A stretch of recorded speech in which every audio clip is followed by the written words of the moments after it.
లోకం ఏదైనా ఈరోజు కష్టం అనిపించింది మన మనసులకు అంటే ఇతరులతో సమాధాన పడడానికి. ఎందుకు నేను కష్టమైన పని అంటానంటే సమాధాన పడడానికి మన యుగో అర్థమైందా? మన యుగో ఏంటంటే ఇగో యాక్సెప్ట్ చేయడం ఒప్పుకోదు. ఆ యుగో ఎందుకు సమాధాన పడాలి? ఎవరి ద్వారా జరిగింది? నేను ఎందుకు సమాధాన పడాలి? ఇష్టమైతే నువ్వు వాళ్ళే నా దగ్గరికి రావాలి, వాళ్ళే నా కాళ్ళ కిందకు రావాలి, వారే మొట్టమొదటి నా దగ్గరకు రావాలి. అప్పుడే నేను సమాధానం.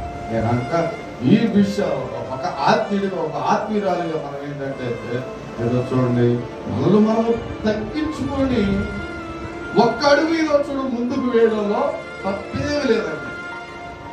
ఒక్క అడుగు మనం ముందుకు వేసి సమాధాన పడితే ఆ పరిశుద్ధతని ఈరోజు మనం ఏం చేస్తామంటే మనం కలిగి హల్లెలూయా.